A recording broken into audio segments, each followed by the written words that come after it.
আমাদের নির্বাচনের পূর্বে যখন আমাদের নেতা, আমাদের তরুণ নেতা, যার দিকে আমাদের গোটা বাংলাদেশ তাকিয়ে আছে, যিনি মাত্র 3 মাসের মধ্যে বাংলাদেশের আমূল পরিবর্তনের কাজ শুরু করে দিয়েছেন। বাংলাদেশের মাঠে পা দিয়ে তিনি বলেছিলেন যে আই হ্যাভ এ প্ল্যান। সেই প্ল্যানের কাজগুলো তিনি শুরু করে দিয়েছেন। ফ্যামিলি কার্ড দিয়েছেন, শুরু করেছেন মহিলাদেরকে। সেটারও প্রথম কাজটি শুরু হয় এই ইউনিয়নে, রহিমুলপুর ইউনিয়নে, মনে আছে আপনাদের নিশ্চয়ই। দ্বিতীয়ত কৃষক কার্ড শুরু করেছেন, খাল খনন কর্মসূচি শুরু করেছেন। যারা খেলাধুলা করে এবং খেলাধুলাকে প্রফেশন হিসেবে নিতে চায় তাদেরকে জন্য নতুন করে কাজ শুরু করেছেন। প্রতিটি 8টি কর্মসূচি গ্রহণ করেছেন ছেলে মেয়েদের, বাচ্চাদের উন্নয়নের জন্য এবং কৃষি কারণের জন্য। সব দেশে একটা উন্নয়নের একটা জোয়ার বইতে শুরু করেছে। সেই নেতা তারেক রহমান সাহেব থাকবেন। নির্বাচনের পূর্বে যখন এসেছিলেন তখন তো অনেকগুলো দাবি দেওয়া ছিল। তখন ছিল আপনার পাবলিক ইউনিভার্সিটি, মেডিকেল কলেজ, রাস্তাঘাট, উপজেলা। কিন্তু যখনই আমাদের লোকেদের দাবির মুখে উনি বললেন যে এয়ারপোর্ট হবে, বলার সঙ্গে সঙ্গে সমস্ত মাঠ আনন্দে উদ্বেলিত হয়ে গেল, ঠিক না?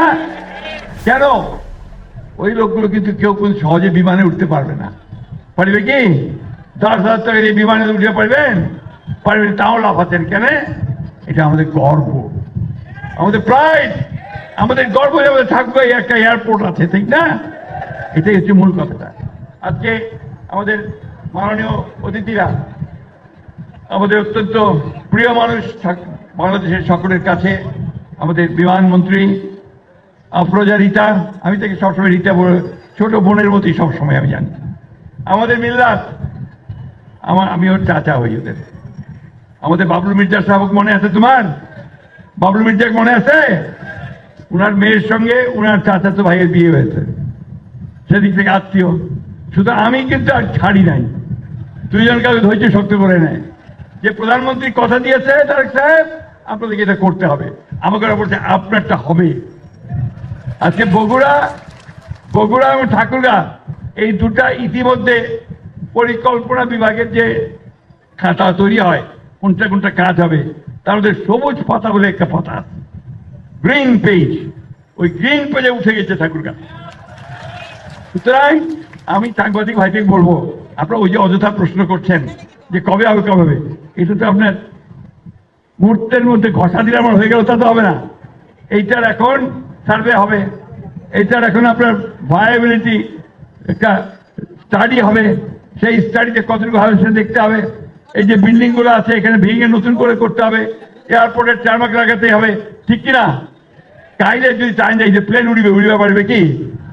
বুঝবা হবে তো।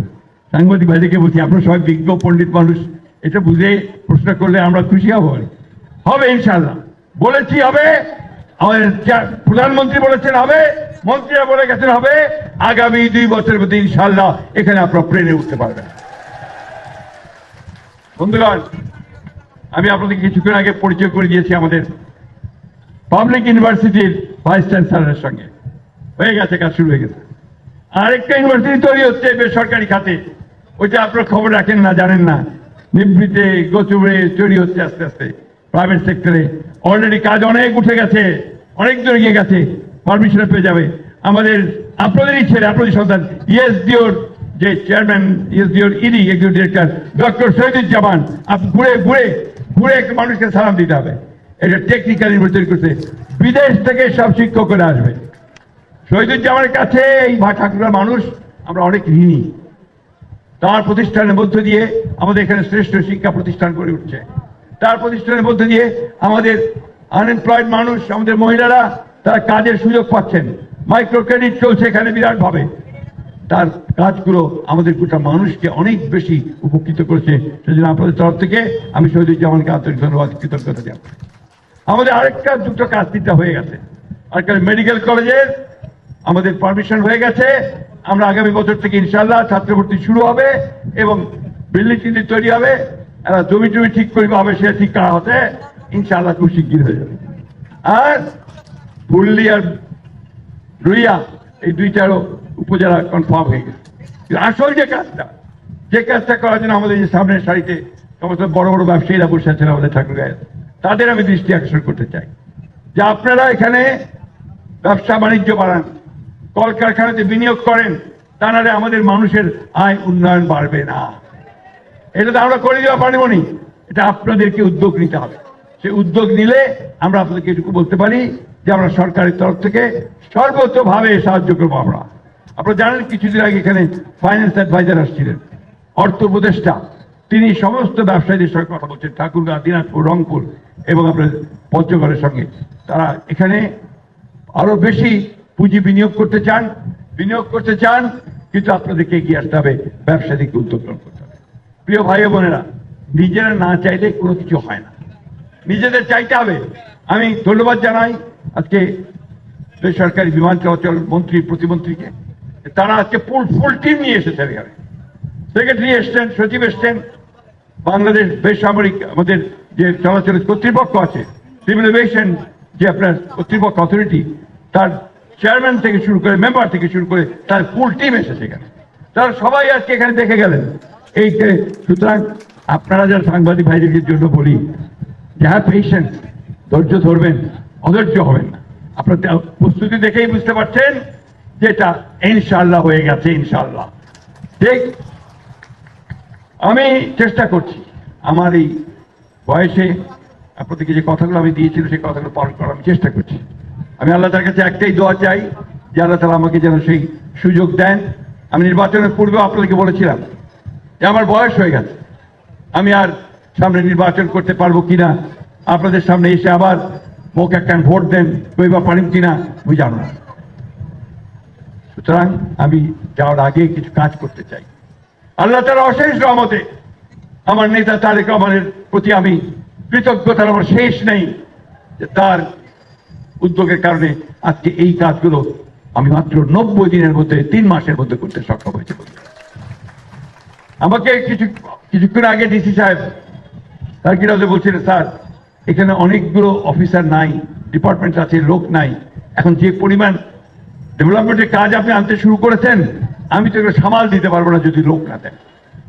তো ইনশাআল্লাহ লোক আসবে, কাজ হবে, আপনার কোনো চিন্তা করবেন না। আমি ধন্যবাদ জানাতে, কৃতজ্ঞতা জানাতে চাই আমাদের এই এলাকার মানুষকে, আমাদের প্রিয় ভাইদেরকে, যারা সব সময় আমাকে সমর্থন দিয়েছেন, আমাকে ভোটটা সবার দিয়ে দিয়েছেন ধানের শীষে, ঠিক না? কি ভুল কথা হয়তো কি রহিমনপুরবাসী ভুল বলতেছি নাকি? আপনারা খুব কষ্ট পেয়েছেন, বক্তৃতা বাড়াবো না।